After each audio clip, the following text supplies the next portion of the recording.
What's good, everybody? It's Big Game James here. You know what it is. It's that time, man. We back here in the building.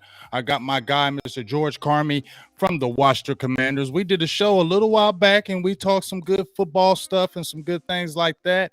But jump on in here, George, and let them know what you do, what you got going on, and then let's talk about this matchup, man. What's good, James? I think you're having me. I appreciate you having me on, man. I'm George Carmi from Full Press Coverage. I write for fullpresscoverage.com about the Commanders. I have my own podcast, Full Press Commanders, on all audio platforms and YouTube, and I'm definitely happy to be here, bro. Thank you for having me. Yes, sir. You know what it is. Hey, well, let's jump right into it, man. Your Commanders 1-2, my Cowboys 2-1. But let's jump right into it and let's talk about the Commanders side right quick. So, because I wanted to get the pulse of, what are the Commanders? How do you feeling right now? I know obviously you're 1-2, but kind of where is your thought pattern or where the team is at right now at this point? It's tough, man. We're kind of all over the place. I think we kind of have a little bit of disheartened expectations. Basically, we came into the season expecting to start off 2-0. We played the Jaguars and the Lions the first 2 weeks of the season. We kind of thought that the NFL kind of was hooking us up and giving us a little bit of an advantage there. But week one we started off pretty well. We started off 14 points in the first half. Carson Wentz an efficient quarterback. We had a rough second half, but we ended up winning the game. We thought that we kind of break through and have a consistent offense all season long. Then we played the Lions, man, and we saw the Lions basically were very aggressive on their defensive line. It caused a lot of chaos up front. Basically kind of exposed some flaws in our offensive philosophies. We lost that game, and then we had a poor showing against the Eagles too. So 1-2. We're looking to rebound this week and see how it goes. Right. Now, in those two losses that you kind of had, you said your philosophy. You don't know if it was what's going on with that. Now, do you feel like it's philosophy, scheme, offensive line? What do you think is really the issue that's been going on the last two times you guys had those last two games? I think it's a combination of everything, man, to be honest with you. Like at the end of last year, we had the 6th rated best pass blocking offensive line from Pro Football Focus. We let Brendan Sheriff walk this offseason. He cost $18 million. And, James, you and I talk offline all the time. Right. I'm not paying $18 million for a guard. It's way too much for a guard. Right. Way too much for a guard. So letting him go was probably the smart move. But I don't think we'll see. The story has to be told about whether that was a smart decision in the big picture. Because basically we are having offensive line issues. And in Washington, the talk is, our two guards, are they over the hill? We have Trey Turner and Andrew Norwell. They're both 31, former Panther retreads from the Ron Rivera regime. Or is it more scheme? Is it is Scott Turner basically not utilizing Carson Wentz to his strengths? He's throughout his career he's been known to kind of hold the ball too long. Is it should Scott Turner have more fast action plays and kind of distribute the ball to our receivers? Regardless, there isn't a good marriage right now. We gave up 6 sacks against the Eagles. 6 against the Lions and 9 against the Eagles. So that's what kind of concerns me going into this week, having you guys having the best pass rushing defense in the league, and then our offense kind of being suspect right now. Now, dude, let me ask you this, because when I looked at the stats from Carson Wentz, we and you had talked about how you were a lot more optimistic this year because you guys finally have a quarterback. You guys a guy that can really legitimately push the ball downfield, a guy who can make plays, who can win games. He's been in this league, he's done it. Now, but we have seen the first 3 games, respectively. Carson Wentz, I think he's averaging like around 40 pass attempts a game. I don't think he's had under 40 pass attempts in a game. Coincidentally, you have Gibson, who is only averaging around 13 rushes a game. Do you like that theory or philosophy? Because right now you guys are only averaging 3.7 yards a carry on the rush. You're on at the bottom as far as rushing yards. Where do you feel like there needs to be more balance? Do you feel like the offensive scheme has said, well, we have Carson Wentz, so we're going to throw the ball now? How do you tell me about that? I think there needs to be a better balance, right? And there's 2 perspectives to this question, right? There's my personal perspective, and then there's how I want to see what the Commanders. I think it's a passing league. I think you need to kind of pass to run. That's kind of my perspective. I like being in positive game script and throwing on first down and getting little chunk plays here or there. I think ultimately that's what Washington wants to be. The problem is we're still kind of figuring out our system. And right now, I think we might be leading the league, or we've had several we've been caught in a lot of down and distances on 3rd and 10, for instance, right? Mm-hmm. So last game against the Eagles, we got sacked 2 of the last 3 plays. We're constantly in 3rd and 10, and we're not getting that positive, game script in regard to like a short down and distances on 2nd down. I think Washington, what they need to do is they need to settle down. Like if they do see that there's an effective pass rush coming that way, they should counteract it with a good run game. And even against the Eagles, right? Like I think what's his name? Antonio Gibson ended with 11 carries for 38 yards, something along those lines. But he lost 11 yards on 1 carry, and he was averaging about 4.8 yards per carry for the most part. So maybe that is a formula. Maybe Washington should counteract basically the pass rush with a good run game. But we'll talk about more scheme. But I think Washington has a skill players to actually compete. It's all about protecting Carson Wentz. Yeah, and I was saying when I talked to my guy Joe Castro, right before you guys had your show, I was saying I felt like you guys could beat them. It could be an upset, but you guys had to be able to run the ball. I felt like y'all had to establish the run. I felt like Gibson had to have a 100-yard game. I felt like if he could really get going against that Eagles defense, I felt like y'all could have beat them. And I think that getting down early and getting those sacks on Carson Wentz early kind of maybe threw the kind of offense out of whack. Now, on the offensive side of the ball, are any guys out there on the offensive side that you say we need to get the ball more, or kind of standing out to you saying, hey, I'm kind of excited about this guy, even though it's only been a few games into the season? Tell me some people that maybe is feeling good about on the offensive side. All right. So for one, I'm going to kind of like go to the future for 1 second, right? Then I'll come back to tomorrow's game. So Okay. Brian Robinson, right? I really am excited to have him return back to Washington. I don't know if you guys have heard about him in Dallas circles. Running back. He was our running back, 1,200-yard running back in Alabama, 14 touchdowns. He's a forward faller. He get 4 yards per carry. He's someone that we really could have used last week in the Eagles game. Unfortunately, he went to Southeast DC. He went to go get some food, got shot because he had a pretty, I'm not going to say anything. He got shot basically because he was in a nice car. He got carjacked, unfortunately, but he's recovering quickly. Should be back next week. So I'm excited about that, which is very interesting because these NFC East games are coming early. And it's like, Chase Young could potentially come back next week. Brian Robinson could potentially come back next week. So it's like the team that we're seeing now is not going to be the team we see in the second go around. So that's going to be intriguing. To answer your question, like just straight up, I think I really like. I think Terry McLaurin, believe it or not, needs to start getting the ball more. If you guys are actually charting and look at those advanced stats over the last 2 games, he didn't touch the ball till the second half. He basically has kind of become an afterthought in the passing game. And I don't know if that's scheme. I don't know if it's the number 1 cornerbacks on them. I don't know if it's the pressures. I think it's likely the pressures. But Terry McLaurin should be scripted within the first 5-10 plays of the game, like manufacture touches for him to get the ball because he's a fantastic talent.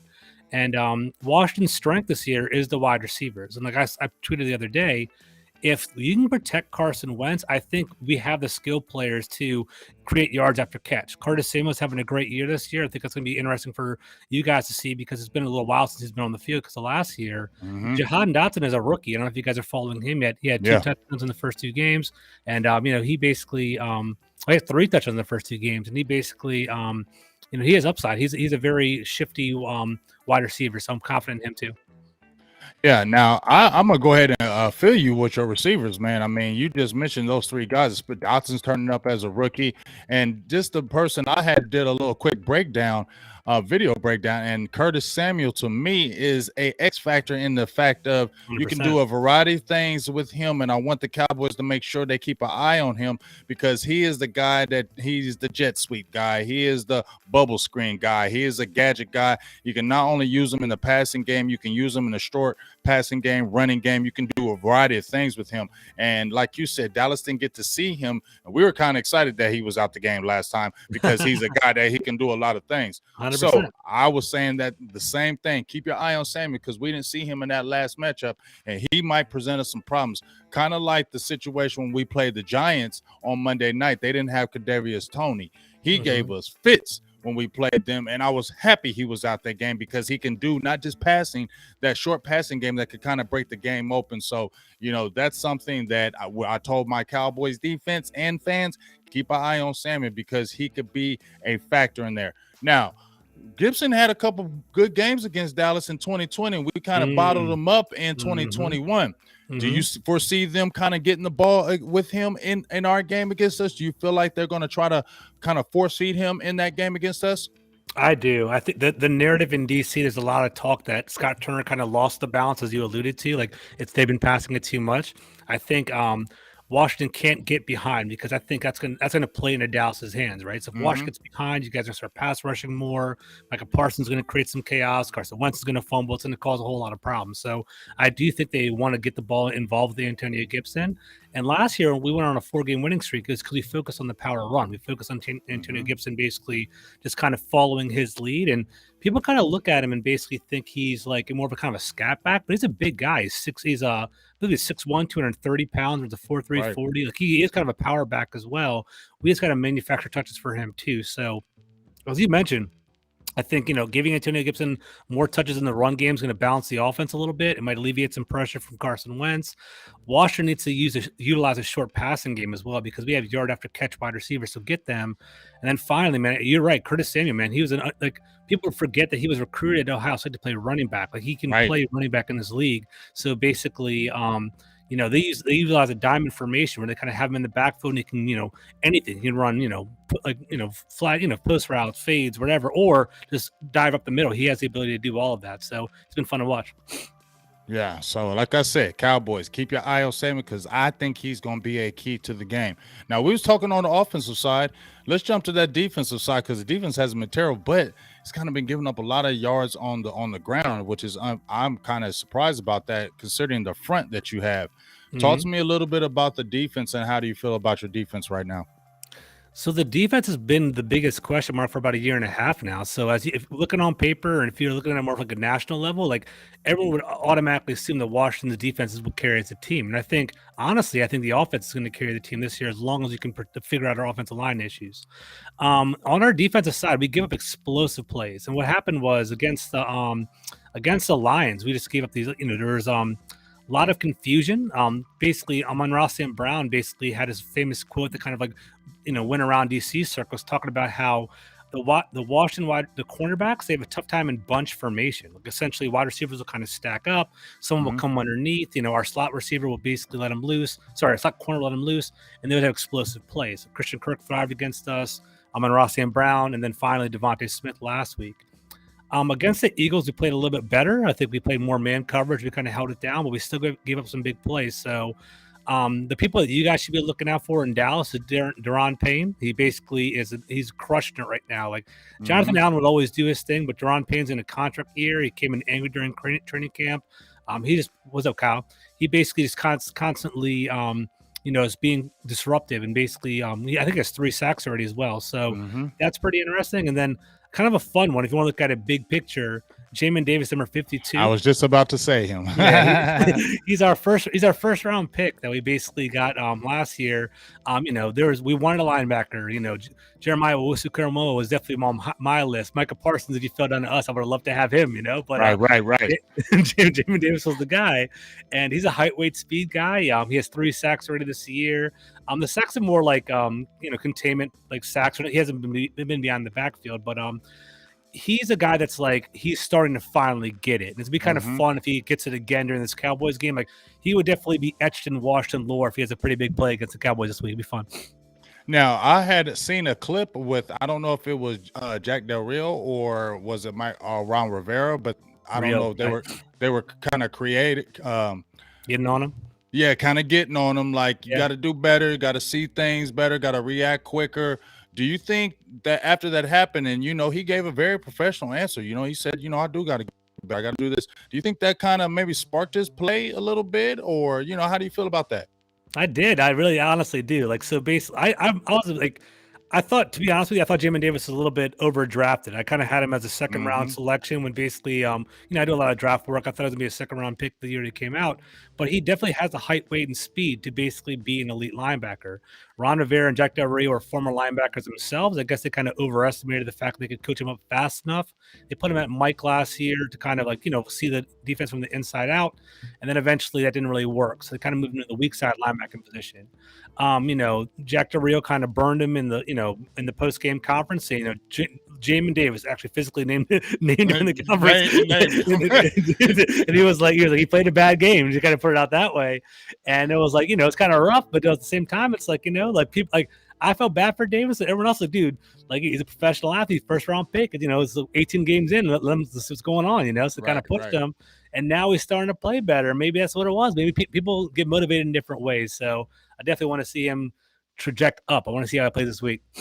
Yeah, for sure. Like when I seen that, I was like, "Whoa, okay, that's what's up." Okay, we ain't pulling no punches over here. Now we talked about before the season. You said the secondary, and we saw what the secondary last year wasn't what you probably wanted from the Washington side. How do you kind of feel about your secondary right now? Shout out to my guy Derek Forrest Jr. representing Columbus, Ohio. Man, he had a big game, had a really big game. I got to give him a big shout out to what he's doing. But kind of how do you tell me about your secondary and how you feel about your secondary right now? So our secondary is starting to come together a little bit. I think the issue is that our cornerbacks kind of need to find their niche. We basically have three corners: Kendall Fuller, we have William Jackson III, we also have Benjamin St-Juste. Essentially, last week, William Jackson, who was our big acquisition a couple of years ago, he's having a tough transition over here in Washington, and he basically had some back issues last week, and he didn't actually play in the game. Benjamin St-Juste moved from the slot to the outside, covered AJ Brown, did a pretty good job last week, and kind of shut them down a little bit. So it was more of the Devontae Smith show last week. So I think our cornerbacks are solid. It's going to be really interesting who follows CeeDee Lamb this week. I've been watching you guys too. Noah Brown's a pretty out of nowhere kind of wide receiver, at least from my perspective, playing pretty damn well. So our cornerbacks are solid. I think if they play man coverage and our defense generates pressure, we'll give you guys a little bit of trouble for Cooper Rush. But the big guys, the people that are standing out in the secondary is your boy Derek Forrest and my guy Cameron Curl, number 31. Yeah. Keep track of him. He's a good player.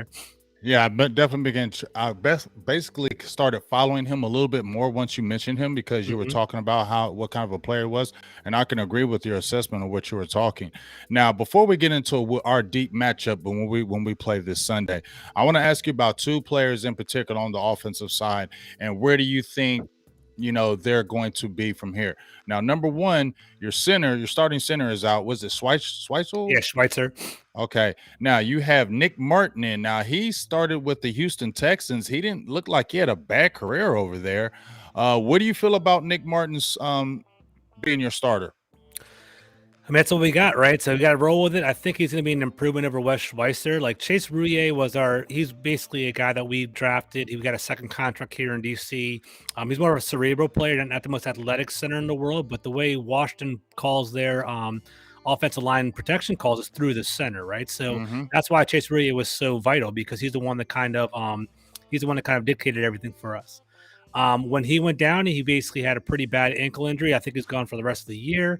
Schweitzer came in, and dude, I was at the game live. It was awful. I don't want to right. Schweitzer's a good guard, but it's third game ever playing center, and his shotgun snaps are ducks. They were delayed. They were slow. The Eagles are reading the snap counts. It was a bad combination, and I think that led to a lot of the 9 sacks for next week. So hopefully Nick Martin provides some stability. I wouldn't expect it to be high-end stability because, you guys have a good pass rush, and this guy's the first time ever playing for us. But at the same time, we saw kind of, to me personally, I thought we kind of saw kind of rock bottom last week. So hopefully this guy will provide some sort of upgrade, I think. Well, saying that, I wish Schweitzer was still playing where he was playing like that in that last game. I was like, daggone, I wanted him to play because we really could really attack that middle. But let me ask you about your two offensive tackles, your right tackle or your left tackle, Samuel Cosmi from University of Texas. This is his second year. And then you have Leno. Is it Leno Jr.? Charles Leno. Yep, okay. From the Bears. Now they've been kind of, Cosmi kind of lost his way last week with the pressures and Leno Jr. How do you feel about those two guys kind of going forward with the prospects? So Charles Leno is more of a solid tackle. He's no Trent Williams. You're not going to mistake him for Trent Williams or Tyron Smith or anything like that, right? But he's the kind of guy that's going to protect you on the backside. He's going to be a steady presence. He was a nice find. We got him. The Chicago Bears cut him late in the offseason, I think 2 years ago, and basically Washington picked him up, and he's been our starting left tackle for a little while now. He has generated pressure. I think our offensive line is basically I love all the comments in the chat I'm seeing. What's up, Roger? What's up, Scott? I see you guys over there. Hopefully it's not rock bottom, Roger. But anyway, like Charles Leno, like he's given up some like uncharacteristic pressures this year, but I think it's just kind of a lackluster group that we have on the offensive line, and I think Carson Wentz kind of holds on to the ball a little bit too long. So I think I kind of like it's a bad marriage at this moment. Hopefully we can kind of figure it out. Cosby, you know, he is an athletic guy. He crushed the RAS score, the relative athletic score, with like a high 9 relative to other tackles. He is a pretty solid right tackle, but you know, he just struggled with Brendan Graham last week with the Philadelphia Eagles because Brendan Graham's a different kind of animal, right? He's a pretty good athlete. We have more long, lengthy, tall guys like Montez Sweat and Chase Young. So I think we're practicing against them. And then you see this like bowling ball of Brendan Graham kind of threw him off a little bit. Like, where's his power coming from? Kind of got the best of him. So we'll see how he does. Hopefully hopefully Washington will counteract it. And, you know, I don't know. I'm sure we're going to talk strategy in a little bit. So we'll go there in a little bit. Yeah, well, let's kind of get into it right now because you know we talked about your guys. Now I want you to kind of give me my kind of your thoughts. You know, kind of how do you feel about how would you attack these Cowboys if we're talking on the philosophy of this game coming in? You know, Dallas Cowboys, we have Cooper Rush. Okay, we are a lot more ball control. Our last couple of games, we did it the way I wanted them to do it. We played the way I wanted them to play with Dak Prescott. 27 rushes, 31 passes in the game against Cincinnati Bengals. 30 rushes, 31 passes against the New York Giants formula. Offense didn't look great in those two games, so let's not be known. We barely had we scored 20 points, we scored 23 points respectively, but you saw there was a lot of missed opportunities and there was a lot of punts, things of that nature. So what are your kind of thoughts when you're coming to attack the Dallas Cowboy offense, knowing that we have the two backs, Ezekiel Elliott, Tony Pollard? Tony Pollard got 100 yards last game. Ezekiel Elliott 75. Like you said, Noah Brown is kind of stepping up in the number 2. We will be getting Michael Gallup back this game. I don't know how much we're really going to play him. You know, I'm a little cautious about him coming in and playing right now. But what are your kind of thoughts on attacking the Dallas Cowboy offense, knowing what you see right now in Cooper Rush? Yeah, I'll definitely jump in on that. Let me do one thing though, James. Our boy Scott Hartley right there, he's dialing in from the UK, so I want to give him a shout out. That's good props for him for sure. Thank you for coming, Scott. I appreciate that. What's up, Raul?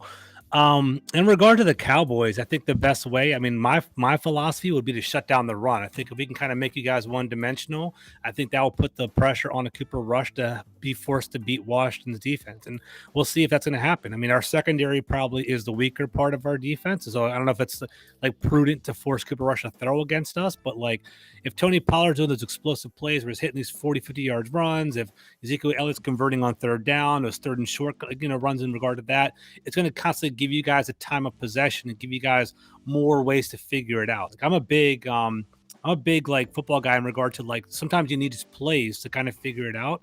So basically, like if you guys are constantly like 10, 12, 13 play drives, you guys are going to find the holes in our defense and he's going to figure out what we're playing and beat that, right? So I don't want to go 3 and out and give you guys the ball back. So definitely take away the run game from you guys. Let CeeDee Lamb beat us. I mean, he might get his like 5-6 catches and do what he has to do. I mean, I don't like CeeDee Lamb's a solid player. He's a solid player, but I just don't know if I view him as that like Jamar Chase-esque kind of player, right? I'll let him go off a little bit, let him get his 6 catches, 80 yards, and maybe a touchdown, but like I don't see him going like 160 or something like that. So we'll see how it goes. So just shut down the run game and we'll see. But if you don't mind, I want to learn from you, bro. So you're saying the run game is kind of the balance, right? Cooper Rush, how you feeling about him? Do you feel like do you think he's susceptible if you blitz him? And do you think he can dissect a defense? Or what do you think about him so far? I mean, I think he's doing what he's supposed to do as a backup. But I think what they're doing right now, Mike McCarthy and Kellen Moore have put him in the right situations. It's a lot of mass protection. It's a lot of 12 personnel, 2 tight end sets over balanced line. When, like I said, like they added Jason Peters in at the left guard spot. He was in about 14 snaps, and he really helped. Did really well. Yes, you guys started running behind him over and over again. I saw the game. It was a great strategy. It was good. And I like that because there's options. Connor McGovern should be coming back as well. They might do the jumbo package because you don't really use a fullback. So they might use that jumbo package again where Connor McGovern might play a little bit of fullback where you got Jason Peters at the left guard just to keep a good jumbo package. And in reference to Cooper Rush, I feel like they're not giving him a lot of looks. They're making it basic for him. They're making the game basic. They're making a few reads, make this play and go. And I think, having Noah Brown step up has really helped us. Because he wasn't, he's been in the program 6 years. I've already said Noah Brown wasn't going to do anything. Okay, I had to eat crow on Noah Brown for real. Yeah. They're like, "Mate, eat crow on Noah Brown." Okay, I said, okay, it was only a couple games. There's still 3 games in, but he has basically showed his catching ability. The passes from Cooper Rush have not been perfect to him, so he's shown a lot of adjustment in his catch radius, and I really like that. And like I said. They're making Cooper Rush not win the game. They're making it to where keep him in good down and distance, continue to run that ball. That's his best friend, and it should be the same way with Dak Prescott. But I think that's why you're seeing the best of Cooper Rush because the run game is working. If you have to put the ball and put that on the hands and the shoulders of Cooper Rush, I feel like that's going to be a recipe for a disaster. Because if you looked at the game, his first game when he started against the Bengals, not his first game, but his last game against the Bengals, he had 2 plays where they could have been interceptions taken to the house. They just basically dropped the ball. So it's not like he's been perfect, but I do like the way they've been doing, like I said, balanced run pass. Dallas usually calling card when they get over 20 to 25 rushes, they usually win the game. And that's what they need to have, keep on going forward, and that's how they need to keep on with Cooper Rush.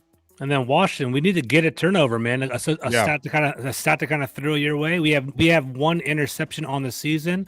It was a Derek Forrest interception during week 1, and that was basically a desperation throw by Trevor Lawrence. Like, I don't know what's going on with Washington. I don't know if it's the lack of playmakers. I don't know if it's a scheme where we're kind of like, having zone, let them catch in front of us and tackle immediately. But we definitely got to create some turnovers. So maybe this is the game where it happens. We'll see how it goes.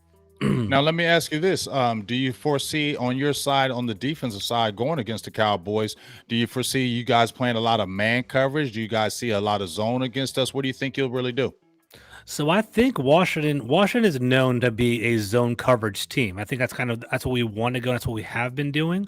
But surprisingly, against the Eagles, we started to go man up. We kind of let that y'all ride. manned them up. Yeah, really I think we did a pretty good job for the most part. Like if you look at the plays last week, I'm sure you watch it. You're an NFC East guy. DeVonta Smith, like he earned those plays. It wasn't like he was running free. It was like a jump ball. He happened to catch it over Kendall Fuller. It was a great play on his side. Like I was impressed. I was like, you know what?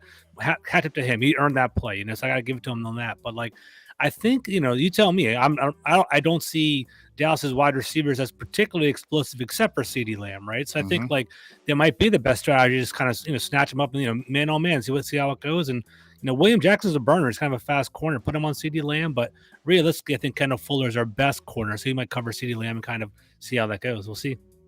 Well, see, this is what I looked at, and this is from Pro Football Focus. They have a stat where teams are playing each week a man-to-man coverage and which teams see the man-to-man coverage.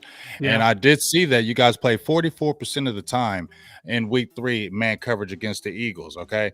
And I've noticed that when the Dallas Cowboys, since they've had Cooper Rush, teams have manned us up more. They played more zone when they've played Dak Prescott, but when it's been Cooper Rush, 2 teams have played. The Bengals played more man coverage against us, and the Giants played almost 50% man against us. So what that's telling me is that they kind of maybe don't respect our guys. They feel like we can attack Cooper Rush, so we're going to really send kind of heat against you guys, send pressure, and see if you guys can beat us in the one-on-one matchups. I would think maybe you guys would probably do the same because, as I said before, our thoughts on CeeDee Lamb probably are the same right now. I think he's a very good receiver. I don't know if he's like you said, the Jamar Chase, the Justin Jeffersons, those type of guys, because he had a big drop, which could have been a touchdown. He redeemed himself in the fourth quarter, had a big fourth quarter drive, but it's the lapse of concentration, maybe the immaturity, and I don't know which week we're going to get with CeeDee Lamb. And plus, it just seems like he's good, but you don't see those explosive plays with CD. You know, he makes catches, but you don't see explosive plays. And I think that's what we're all kind of lacking with CD. We're waiting for him to just be explosive, really get the ball, take it, and make plays afterwards. And we're not really seeing that from Dallas Cowboy land. So I think that's where we're kind of at with CD. We need to kind of see more and make it happen. So that's kind of our perspective from it. But we're feeling really good about our offensive line. It's only given up 5 sacks, I think, given up for 8th in the league. We love what our young rookie and Tyler Smith has had, and that's the reason why they pushed Jason Peters inside, because Tyler Smith has really done so well at the left tackle. I think he's given up 3 or 4 pressures, maybe 1 sack, but he's done pretty well on the offensive line. I think our offensive line has held up a lot better than a lot of the Dallas Cowboys would have thought. So I remember talking to you guys in the you and Cole Cowboys talking to you guys during the offseason. Like, what's your biggest concern? Yeah. You guys are telling me offensive line in the offseason. That's kind of interesting to hear that. Okay. Yeah. So we're kind of feeling good on that side. But obviously, our calling card right now is the defense. I mean, we're only giving up opponents are averaging only 17 points a game against us. That's good for 8th in the league. We're leading the league in sacks with 13. And obviously, we have Micah Parsons, but it hasn't just been Micah Parsons. Dorrance Armstrong Jr. has stepped up. We re-signed him in the offseason. He has 3 sacks. You have the Dante Fowlers. Quentin Bohanna has played very well in the middle. That's the guy who I said, George, if we're talking about our run game, because Barkley had the big run, the touchdown run, but we pretty much bottled him up. And Daniel Jones was an athletic quarterback. We probably would have had more sacks than that. 100%, 100%. We probably would have had a 10-sack game. Off, dude. Yeah. Man, there's a crazy stat. I don't know if you saw it, but basically you guys pressured Daniel Jones on 46% of his dropbacks. You sacked him 5 times. And I'm NFC East guy. I was watching that game. I was like, that does not look good for Washington next year, because Daniel Jones was hustling, dude. You guys were coming after him hard. Every play he was spreading out that pocket. He saved so many sacks. Carson Wentz can't do that. That's why, like, I'm a little bit concerned. Like, I'll be straight up. I'm concerned about this game because I think your pass rush can get to Carson Wentz.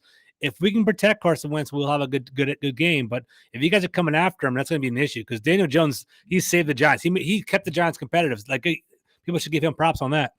Yeah, he's the only one that really kept him in that, because every time he dropped back, he was running for his life, which I loved. You know what I'm saying? That defense was all over him. DeMarcus Lawrence had a big game now. That's what I'm looking at, the matchup on that side from our defense against you guys. When you talked about Samuel Cosmi, DeMarcus Lawrence plays on that side against him. He went against the rookie and Evan Neal from Alabama, 3 sacks, 6 tackles, hella pressures, and he's going to be matched up against Cosmi. How do you kind of feel about that matchup? Because I kind of feel good about that matchup, and I think that could be exploited in that game.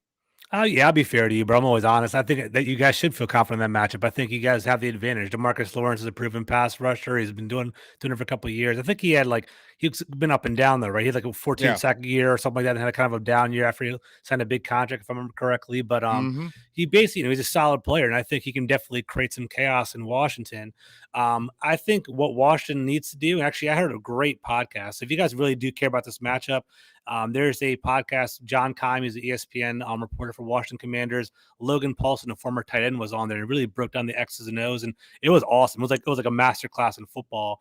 And he was just talking about how, like, the Cowboys, they dress up their blitzes very, very well, and they basically just like have like these like nuanced like pass rushes, and they kind of like manipulate Micah Parsons. Instead of having his hand in the dirt, he'll be a couple feet up, off the line. You can kind of do whatever you want with him like that. And it's very flexible. So I think the way to counteract that is basically, instead of trying to like man up 5-on-5, I'm going to run the ball down your face, basically spread it out. Like, just do 5 wide receiver sets, 4 wide receiver sets, and offset running back. It's like, if you guys are going to blitz us, we're going to attack you on the boundaries and kind of make you guys run after us. And I think that's honestly, that might be the way to do it, because that's what Washington's good at. Like our speed receivers. We have Dotson, Samuel, and McLaurin, who are all run like 4.3 40s, and Antonio Gibson. So that might be the way to counteract it. But yeah, I agree. If we kind of put our hands in the dirt and it's like mano a mano, I think you guys would have the advantage there. So, like I said, the defense has been the calling card. We got a lot of guys that can come in waves. I think Anthony Barr is starting to find his way as well as with the defense, and I think that's really helped us, because it's continued to let Micah Parsons be free, hand in the dirt, move all the way around, find matchups, and let's go at it. Now, speaking of our whole defense, Micah Parsons in general, what do you feel like if you're offensive coordinator or just coming from your perspective, what do you feel like you need to do to counteract him in particular to not wreck him, not wreck your offensive scheme? So can I ask you a quick question? Like while Yeah, I'm still thinking about it, yeah. you added Dante Fowler, and sorry, Dante Fowler and you added Anthony Hmm. Barr. Those are Hmm. people that I kind of had my eye on. Are they doing pretty well for you guys, or how's that going? Anthony Barr, like I said, he's starting to come along. Yeah, His first game, obviously, you're with the new team, but I've seen the last two games a lot more sure of where he's going, where he's learning that defense. And like I said, he's coming in and keeping Micah Parsons free. okay. LVE is what LVE is. You know what I'm saying? We LVE. You guys don't We view not. highly of him, right? We He's don't like, even, yeah, yeah, he's okay, just a regular player. I don't know what happened from his rookie year to now, but he's just not a physical player. He still is not aggressive enough in the hole. So really having Anthony Barr was a godsend because if it would have been a Michael Parsons and an LVE, I think things would have been exploited. So Anthony Barr has given us more stability in that middle, more stability in the run game, and he's able to attack the run game more than the LVE would. So definitely happy about that. Dante Fowler, I feel like he's still getting his feet wet. They're still trying to find a role with him. But he had a really good game in that Cincinnati game. I think the biggest thing is when they start sliding DeMarcus Lawrence inside, playing the 3 tech, and you have kind of like our NASCAR package. That's when I feel like Fowler can kind of get his feet wet and pin his ear back and do his thing. So I like what he's doing. I just feel like he's got to get more rest, but it's a crowded defensive line. That's a good thing for us. We yeah, feel good about yeah, it, yeah, but it's a 100%. it's a crowded defensive line. It's a lot of guys fighting for spots. So Terrell Basham, he's not a guy, but he still will induce pressure, and he was out. When he comes back, I wonder who's going to actually be active. Because somebody's going to be inactive on that field because we got a Interesting. lot of guys along that line. So as far as both of those guys, I really love what Barr is bringing to the table, and we'll continue to see what Fowler's going to do. Gotcha. And then go back to Micah Parsons, man. Like the way to you can only hope to contain him. To be honest with you, man, I saw the Cowboys game live, and you guys got our number last year. It sucked, man. I'm not gonna lie. I was at the Cowboys game where I was, we were both in playoff contention. We're both looking pretty good. I'm talking about the first matchup. Mm-hmm. And then Micah Parsons, he had a show, man. It's basically, I remember like he hit Heineke, we fumbled. I think DeMarcus Lawrence took it for a touchdown or something like that. It just kind of changed the whole game. I think in order to beat Micah Parsons, you just kind of have to constantly, account for him, right? So maybe having a running back in the backfield, so whenever the blitzer comes up, just chip him a little bit when he's coming in on a pass. Maybe throw screens against him to kind of like if he's coming in with a lot of pressure, throw right over his head. Attack him with a short passing game, trying to negate his pass rush. It's going to be hard. I think the way to beat Washington is to make Carson Wentz hold on to the ball because then he's going to try to run around in the pocket. And he's not as nimble Mm-hmm. as he used to be, and he might cause a fumble. He might throw a bad interception. So if he's confused, he's going to start seeing ghosts. Like I hope that's not how it's going to be all year. But that's what happened in Detroit, what happened in Philadelphia. I hope it doesn't become a trend. So we have to have pass protection. If we have pass protection, I think I like our odds if we actually have pass protection. But if it's like early on, you guys are starting to generate pressure, I like your odds. It's kind of what I'm worried about. All right. So I was looking at one of your podcasts that you was just on, Okay. and it was a No, brother. lot of guys on there, and a lot of people were picking Washington. They were picking Washington 26 points, 23 points. Now I didn't get to listen to that podcast. Now I need to hear why were so many people picking Washington over Dallas in that podcast. So, I mean, I think people kind of think they're due. I think, there's some like in their hearts, like, you know what, like it's Cooper Rush, it's a backup quarterback. Like, Mm-hmm. this Cinderella story can't possibly work. This is Dallas is susceptible. Washington's going to come out angry. Washington's going to be wearing the black jersey. So their swag's going to be up a little bit. So, I mean, there's a whole lot of like different vibes behind it. People kind of go in that direction.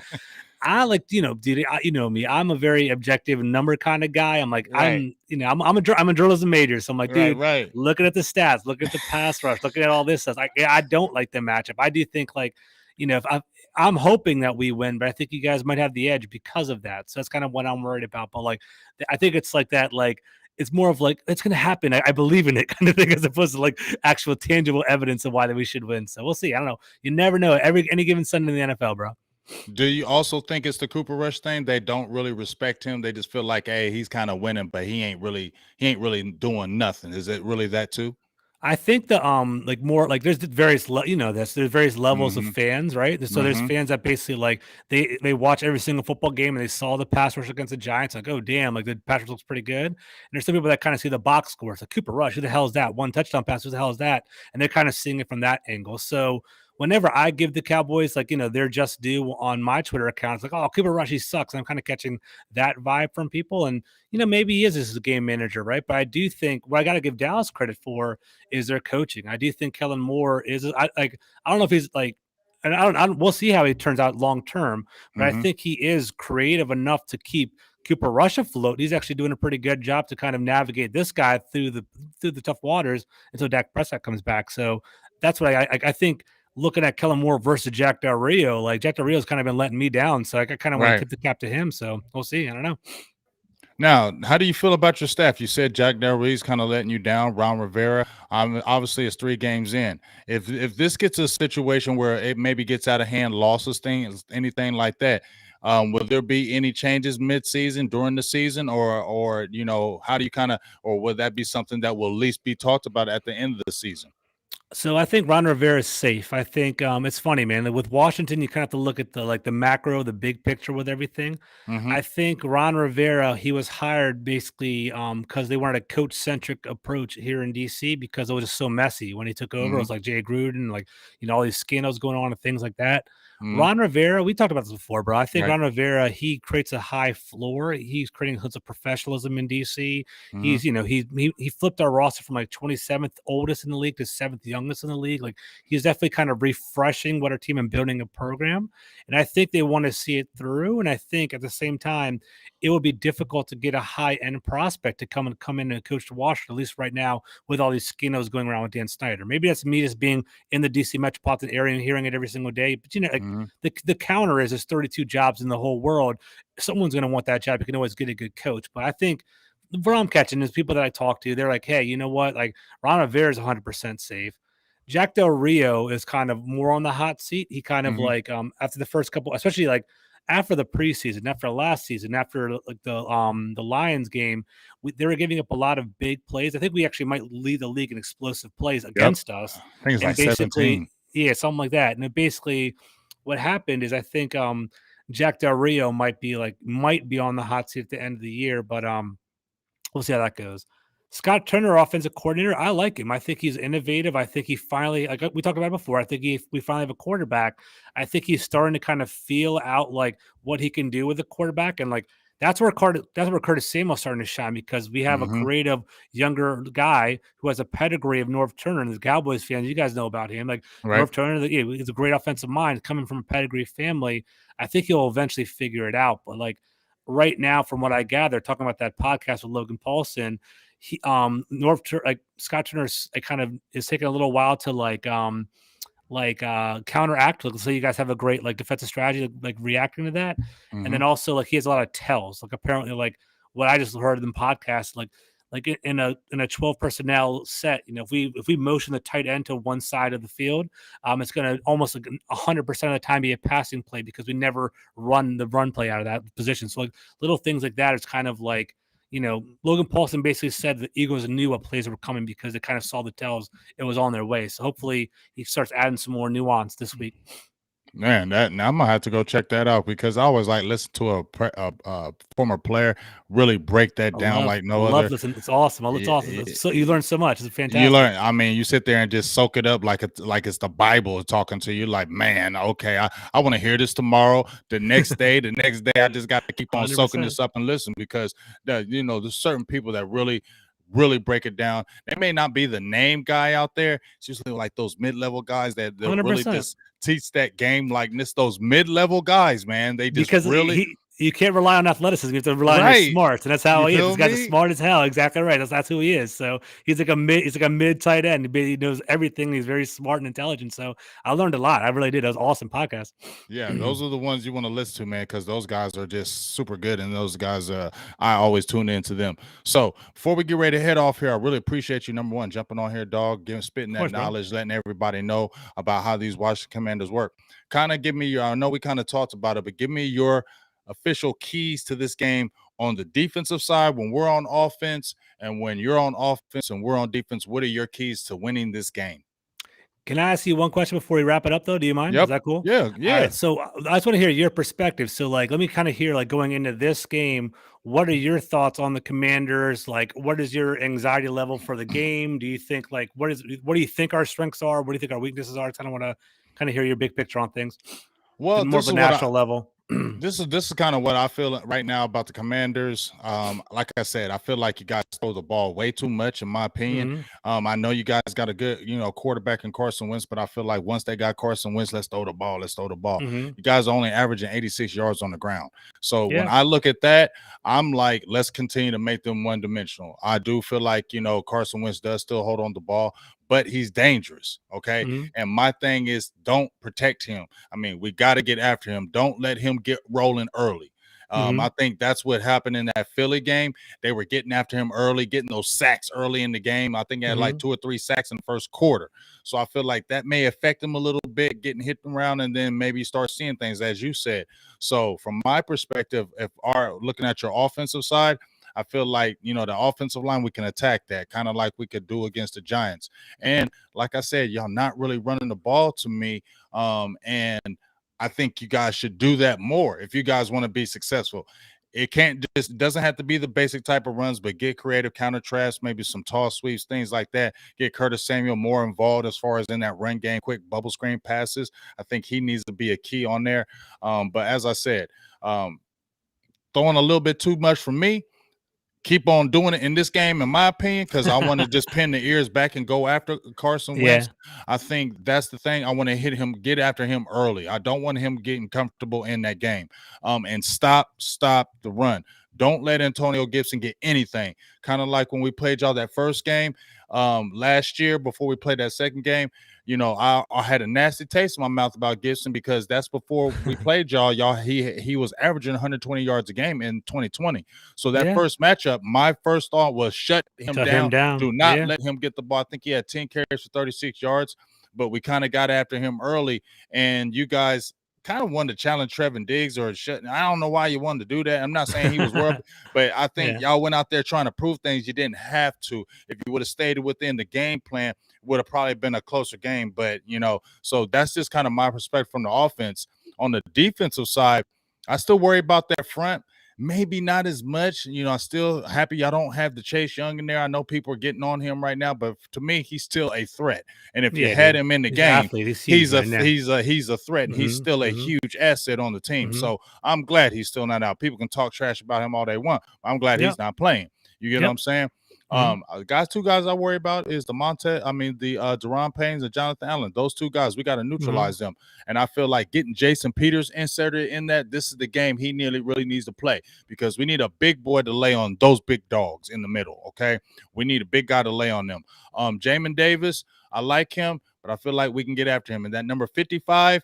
I like to Go get him in. Holcomb. Yeah. Yeah, I want to get him in coverage because I feel like when you get him one isolated one-on-one coverage, we can get him in coverage. So really get your linebackers isolated in coverage, really shut down your Duron Payne and Jonathan Allen, and then I feel good. I know you got your secondary, but from my perspective, I feel good in this matchup to me just because of I feel like even though we have Cooper Rush, I like our offensive line the way it's playing. I like the way they're running Tony Pollard and Ezekiel Elliott. And I just feel like we just have a little bit more talent. Us being at home this first time too kind of helps us. And I feel like we just have a little bit more talent right now than you guys. And the uncertainty, I think, like I said, you guys got to get to running the ball more, in my opinion. If you guys can run the ball more, I think you'd be a more dangerous team. But if you guys start going back and dropping back, because I think your last two games against Philadelphia and Detroit, Carson Wentz had 26 dropbacks, 21 dropbacks, and those were your high sack games. He had 9 dropbacks in that Jacksonville game, only 1 sack given up. So my thing is, let y'all pass, let it get in long down the distance, and let's try to get after Carson Wentz. Yeah, I mean that's a good strategy right there. To kind of answer, to kind of like give you some a little bit more insight. Duron Payne on Jason Peters, man. I like that matchup, man. I'll give you guys DeMarcus Lawrence versus Cosby, but Duron Payne's having a year, man. He's gonna basically get He's his a big dog. money. He's a dog. He's gonna be. He's angry. He wants a contract. Like Washington's probably not gonna give it to him. He's auditioning around the league, so I definitely think he might have a leg up on this current like era of Jason Peters. Jason Peters is a little bit older now, and then Jamin Davis. One thing to kind of I know you're a good student of the game. Because he doesn't actually have all like the intricacies of a middle linebacker right now, they blitz him a lot. That he's generating pressure that way. So just keep out. It's fun to watch him blitz. So kind of keep an eye on 52 getting up the field and trying to, as he's like that fifth, blitzer with our defensive lines. It's pretty interesting. We're trying to generate pass rush because Chase Young is out, so that's kind of fun to watch. Yeah, and he does offer, because I seen him. They did a stunt blitz on him against the Detroit Lions. He had a nice little sack on Jared Goff. So I definitely want them to keep our eyes on him. But like I said, continue to use those tight ends. I don't know if Dalton Schultz is going to play in this game. Like I said, Michael Gallup. What's his deal? He's hurt. Yeah, he sprained. I think he sprayed his MCL. And but I'll be honest with you, we're loving our rookie tight ends right now. Jake Ferguson and Peyton Hendershot. Peyton Hendershot was undrafted out of Indiana. But I said it when I first saw him, he reminded me of an Aaron Hernandez. That's the type of body type he had. I know. Player, Aaron Hernandez. Yeah, the player, not the off-field. The player. Okay, good. Okay. The player. But he's got good hands. He's really sneaky, athletic. And Jake Ferguson is the same thing. And they can put bodies on you. They have a lot of energy on blocking. Now, Hendershot had a couple 2 bad penalties that kind of cost Dallas, but he had a big 21-yard reception. I like both of them. So even if Dalton Schultz didn't play, we weren't sitting back like, dang, Dalton Schultz didn't play, because a lot of people felt he was just a regular tight end anyway. So I like those 2 tight ends. Keep that 12 personnel popping. I think Tony Pollard, he can have a big game in this game. Ezekiel Elliott could have a steady game, but I like this matchup for Tony Pollard in this game. His explosive plays, if we can get hat on a man, I think once he can get to that second level, he's going to be real dangerous getting past the linebackers. So I really like him in the matchup in that aspect as well. And like I said, having Michael Gallup surely helps. And then we got a rookie, Jalen Tolbert. Hopefully we see more of him. Last week was his first game. He got 1 reception. A lot of people have been down on him, 3rd-round pick, and he just got active. But so hopefully we can see more of him. But I like the offense, the way you keep it balanced. I feel good against your defense if we keep it balanced. You don't need to throw the ball everywhere with Cooper Rush, and your passes needed to be there. If you look at it, there's a few shots down the field, but it's usually 15 and in, and mass protection, and let's go right there. Gotcha. So what do you kind of feel on your special teams? How do you feel about special teams? So I think our special teams are actually, it's pretty solid. The only thing I'm worried about is our kicker, right? So it's funny, believe it or not, we've played 3 games so far this year. We haven't even had a field goal attempt. So it's gonna be interesting to see how he does. He missed a extra point during the preseason. He missed a field goal during the preseason as well. It's a strong leg. He can kick over 50 yards, especially in Dallas with that that dome and that whatever it is, kind of the retractable roof that you guys have. He should have a advantage to kick it pretty well, but he hasn't done anything yet. Our punter is actually, I hate to say it, but people love it around here. It's one of the best punters in the league, but I hate saying that because I don't want to have a great punter, but he's excellent on that. And we do have some pretty good coverage. Against the Lions, we kind of had a slot wide receiver named Wild Goose. It's kind of a crazy last name, but Wild Goose. He was our like he's your slot corner, right? He was our slot corner because of the depth issues. But basically, he was in the coverage unit, the tackling unit. But he basically left his lane and left a wide open gap for the Lions, return like 60 yards. So I think our special team is solid. But I just think we just can't have any errors. But I'm not concerned about them. I think our special team is actually pretty solid. So we'll see. Yeah, I mean, right now I don't feel bad about our special teams. That's been Achilles' heel, our kicking game. Brett Maher, he had the big victory, the winning kick, and he has the big leg. He's been pretty consistent this year, and a lot of Cowboys fans were concerned about the kicking game because they were looking atrocious in training camp and even preseason. We're looking atrocious, so that was good right there. And then Cavante Turpin, our guy that we got from the USFL, he had a couple of electric returns in the preseason. Yeah, he did.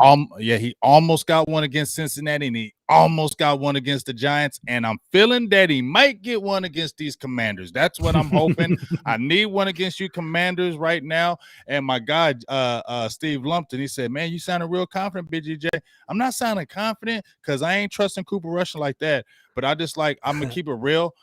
The ball control, the running game, and I feel really good about our defense, if you want to be honest, George. I feel really good. Like I said, we're only giving up 17 points.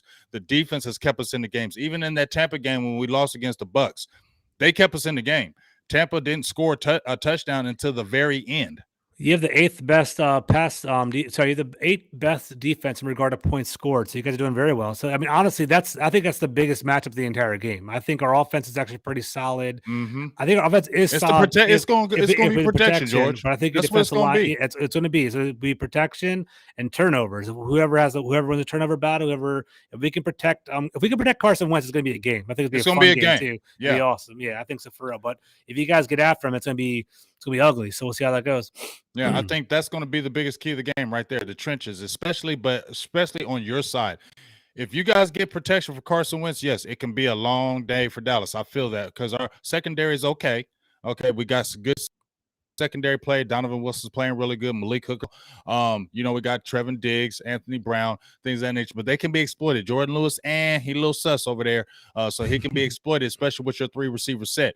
You guys can get yards. You guys can get big plays if you give Carson Wentz time. And he can make the big money throws. So that's going to be the key for the defense.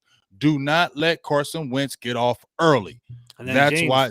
Yeah. That's so we were basically like our offense was non-existent against the Eagles and the Lions pretty much, but we still are like maybe 7th or 8th in the league in regard to big explosive pass plays. Like Carson Wentz does that, man. Like Jahan Dotson's a dog too. Like I hope he's not getting his flowers because like Chris Olave's starting to come up a little bit and Drake London's doing pretty well. Like and Garrett Wilson is like this wide receiving class we're going to be talking about in a couple of years. And it's starting to come around a little bit. It's pretty awesome. But Dotson's legit, man, and Dotson can catch. He doesn't drop the ball. Like He's a Terry McLaurin clone. So whatever you guys like about Terry McLaurin, Jahan Dotson is the exact same thing. Leader, takes ownership. He runs good routes. He's a shifty guy, good hands. Jahan Dotson's dude. I love him. So like that's what it comes down to. So your second, like we always hear about Trayvon Diggs. What's up with your second and third corner? Are they exploitable or what?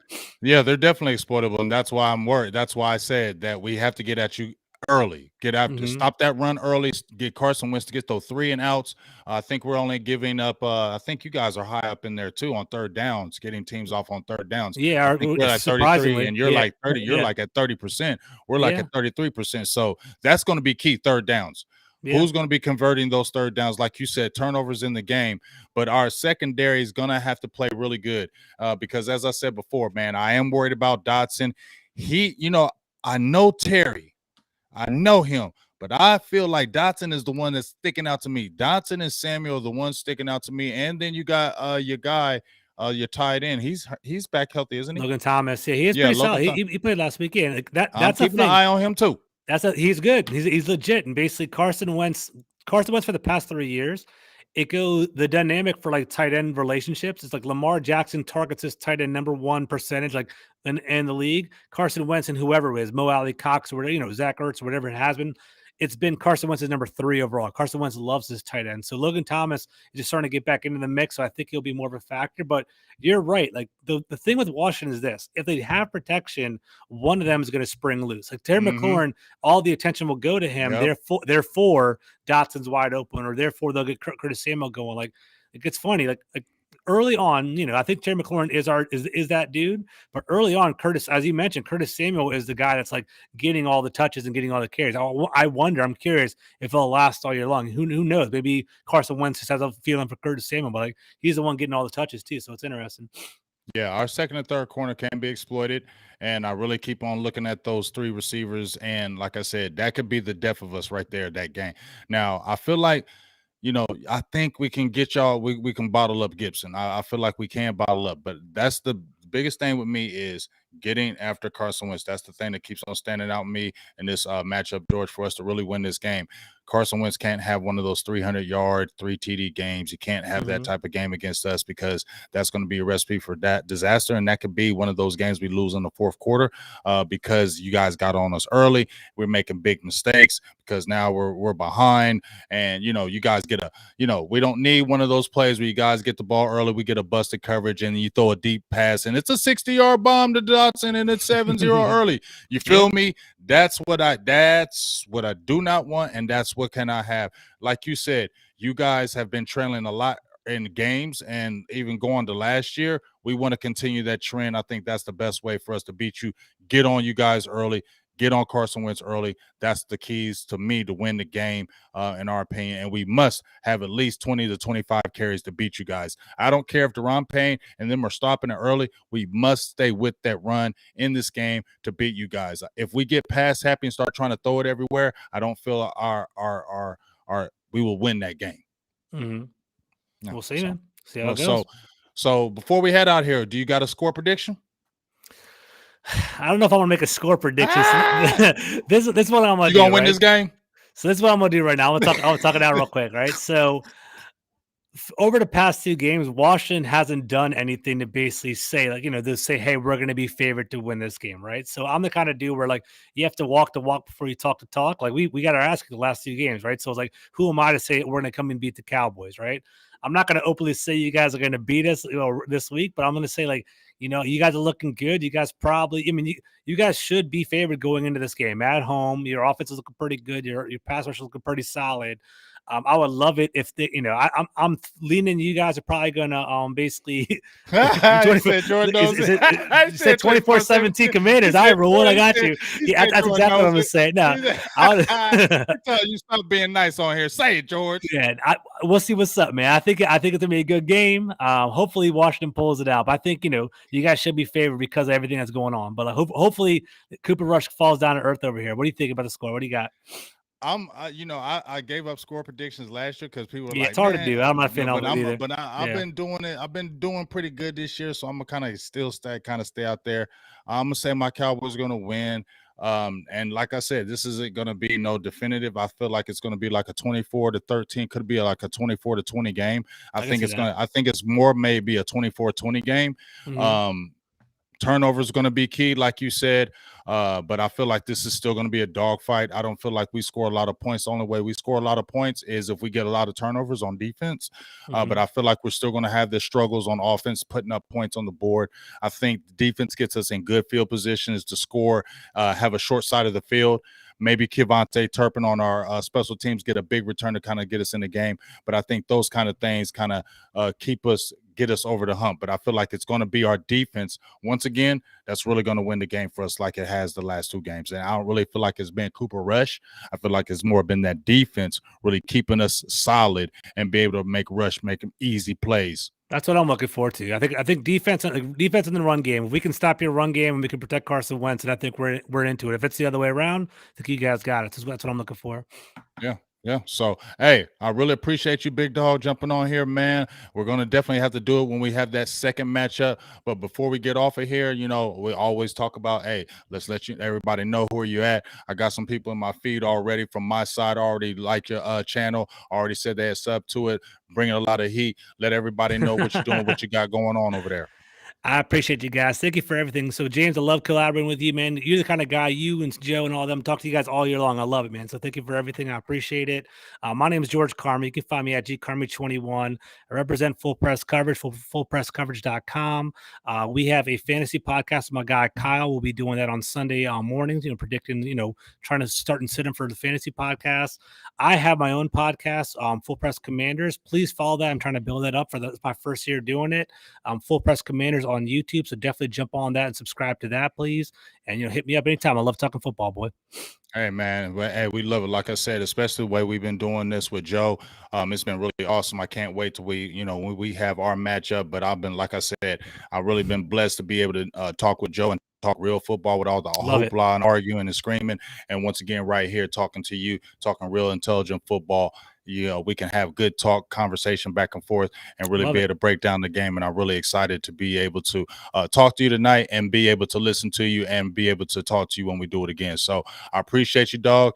And if anything else, man, make sure y'all tune into the channel. I'll be doing my play-by-play on Sunday. Make sure you check out George and his channel as far as you Washington guys. And we'll see how that matchup goes on Sunday afternoon, 1 o'clock game. We don't really like them 1 o'clock games, but we'll go ahead and make it happen. You feel me? So myself, Big Game James, George, Carmi, we'll talk to you soon.